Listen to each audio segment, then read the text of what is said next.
আপনি ব্রাজিলকে নিয়ে সমালোচনা করতেই পারেন এবং আজকের খেলা দেখে আরো বেশি সমালোচনা করতে পারেন, যেখানে ইকুয়েডরের মতো দলের সাথে ব্রাজিল যে খেলাটা খেলছে শুধু জয়টা পাইছে। আলটিমেটলি মাঠের ফুটবলে ব্রাজিল ভালো খেলতে পারে না। হ্যাঁ, আমি আপনার সাথে অ্যাডমিট করছি, একমত যে ইকুয়েডরের সাথে ব্রাজিল ভালো খেলতে পারে নাই। তবে এই ইকুয়েডরের কথা আপনাকে মাথায় রাখতে হবে, এই ইকুয়েডরই কিন্তু কোপা আমেরিকাতে আর্জেন্টিনাকে কিন্তু কোয়ার্টার ফাইনালে আটকাই দিছিল, টাইব্রেকারে হারছিল। এই ইকুয়েডরে কিন্তু কলম্বিয়াকে হারাইছিল। সো আপনাকে মাথায় রাখতে হবে যে ইকুয়েডর খারাপ দল না, ইকুয়েডর যথেষ্ট কঠিন একটা প্রতিপক্ষ। এবং আপনার হচ্ছে আমেরিকা অঞ্চলে, আপনার কনমেবল অঞ্চলে ইকুয়েডর যথেষ্ট কঠিন একটা প্রতিপক্ষ। এখন আজকের ম্যাচটাতে আমাদের জয় পাওয়াটা খুব ইম্পর্টেন্ট ছিল, কারণ পয়েন্ট টেবিলের অবস্থা আমাদের খুব নাজেহাল ছিল, যার কারণে এই ম্যাচটা জয় পাওয়াটা খুব ইম্পর্টেন্ট ছিল। এবং যার কারণে ব্রাজিল গোল করার পর তারা কিন্তু ওই আক্রমণটা, যেটা আমরা চিন্তা করি যে কেন ব্রাজিল আক্রমণাত্মক ফুটবল খেলতেছে না, কেন আরেকটা গোল দিচ্ছে না, তাদের দরকার ছিল মাঠের 3টা পয়েন্ট গেইন করা, এবং সেটা তারা করছে। এখন এই জন্যই অনেকের আলোচনা সমালোচনা যে আসলে কেন ব্রাজিল আরো গোলের সুযোগ তৈরি করলো না, কেন আরো আক্রমণ করলো না। দেখেন ভাই ব্রাদার, আপনাদের একটা কথা বলি, যখন একটা দলের জয় পাওয়াটাই কঠিন হয়ে যাচ্ছে, তখন কিন্তু একটা গোল দেওয়ার পর আবার আক্রমণে যে গোল খেয়ে যাওয়া, এটা কিন্তু আরো বেশি কঠিন, অনেক বেশি চ্যালেঞ্জের। এবং এমন একটা অবস্থায় দাঁড়াইছে ব্রাজিল, যেখান থেকে ব্রাজিল জয় ছাড়া কোনো উপায় নাই। এবং এখন ফুটবল ম্যাচটা হচ্ছে গোলের খেলা ভাই। মাঠে কেমন খেললেন না খেললেন সেটা ইম্পর্টেন্ট না, আপনি গোল দিচ্ছেন, ম্যাচ জিতছেন, এটা হচ্ছে আপনার ইম্পর্টেন্ট, এবং দিন শেষে আপনি জিতে গেছেন। দরিভাল জুনিয়রকে নিয়ে অনেক অনেক আলোচনা সমালোচনা করতেই পারেন, বিশেষ করে দল ঘোষণা নিয়ে আমার যথেষ্ট কমপ্লেন আছে। তবে যে টেকনিকে দরিভাল জুনিয়র খেলতেছে, আপনি ভাই সে কয়দিন দায়িত্ব নিচ্ছে দলের, কয়দিন, 6টা বছর সময় পাইছে। দরিভালকে সময় দিতে হবে। সামনে 2026 সালে বিশ্বকাপের টার্গেট করে কিন্তু ব্রাজিল দল গোছাচ্ছে। এখন অনেক সময় কিন্তু সামনে আছে, এবং এর ভিতরে ব্রাজিল একটা স্ট্রং প্রতিপক্ষ হয়ে যাবে, এবং সেটা আপনারা দেখতে পাবেন।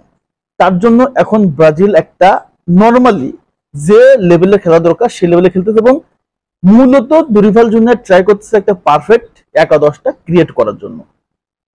আজকের ম্যাচটা যদি আমরা দেখি যে আসলে সেরা পারফর্মের কারা ছিল, কারা কারা সেরা পারফর্ম করছে, তার আগে বলি যে আসলে পারফরমেন্স কারা ভালো করতে পারে না, যাদের কাছে প্রত্যাশা ছিল, বিশেষ করে ভিনিসিয়াস জুনিয়রের কাছ থেকে সবচেয়ে বেশি প্রত্যাশা, এবং তার উপরে যে চাপ আছে সে নিজেও জানে, এবং সেটার সে প্রতিদান দিবে। কারণ ব্রাজিলের জার্সি পরার যে আসলে ভারটা, দায়বদ্ধতা, দায়টা, এবং সে দায়িত্ববোধটা তার জায়গা থেকে সে আসলে পালন করবে, তাকে আরো সময় দিতে হবে।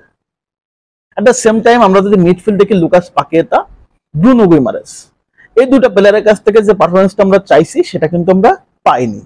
তার মানে হচ্ছে এই দুটো প্লেয়ারকে আরো বেশি আসলে ইনক্রিজ করতে হবে। এবং ব্রুনো গুইমারেস সবসময় ভালো খেলে, 2-1টা ম্যাচ খারাপ যেতেই পারে। লুকাস পাকুয়েতা খুব একটা আসলে শার্প ছিল না, এটা ব্রাজিলের জন্য আসলে খারাপ। তবে আন্দ্রের কথা বলতে হবে, সে মিডফিল্ডে দুর্দান্ত খেলছে, যার কারণে কিন্তু প্রতিপক্ষ অফেন্সিভলি কোনো আক্রমণ করতে পারে নাই। এবং যদি ডিফেন্স কথা বলি, সেখানে শুধুমাত্র গুলিমো ইয়ারেনা ছাড়া আপনার যদি দেখি দানিলো, ম্যাগালায়েস এবং হচ্ছে মার্কিনুস, তাদের পারফরমেন্সটা যথেষ্ট ছিল। অ্যালিসন বেকারের কথা কি বলবো, কারণ তার এরকম কোনো কঠিন চ্যালেঞ্জ আসে নাই, যার কারণে তাকে নিয়ে আসলে কথাবার্তা বলবো না। তবে যারা যারা পারফরমেন্স করে নাই, তাদের কাছে পারফরমেন্সটা দরকার। এবং এই দলের অনেকেই কিন্তু নেক্সট ম্যাচ থাকবে না। রাফিনা ব্যাক করতেছে, এরপরে নেইমার যখন ব্যাক করবে, দলে নেতা চলে আসবে, দলের ব্যালেন্স তৈরি হয়ে যাবে, তখন কিন্তু ব্রাজিল আরো দুর্দান্ত ফুটবলটা খেলবে। ব্রাজিল, নেইমার যখন ব্রাজিল দলে ইনক্লুড হয়ে যাবে, তখন ব্রাজিলের চেহারাটা চেঞ্জ হয়ে যাবে। তখন আপনার কাছে ব্রাজিলের খেলাটা, মাঠের খেলাটা বোরিং লাগবে না।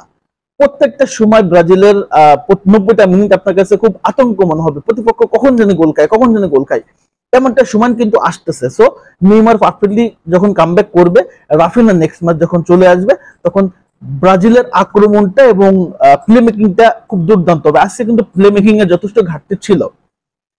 সাবিনহো যদি থাকতো, তাহলে কিন্তু যে লুইস যে হার্নান্দেজ নাকি যে নামটা, এ যদি না থাকতো, তাহলে ওখানে সাবিনো থাকতো। সাবিনো কিন্তু আক্রমণাত্মক দুর্দান্ত, এখানে কিন্তু এক্সট্রা একটা অ্যাডভান্টেজ পেতাম আমরা। আর রাফিনার যে ফর্মে আছে, সে যদি না থাকতো, অসাধারণ হতো।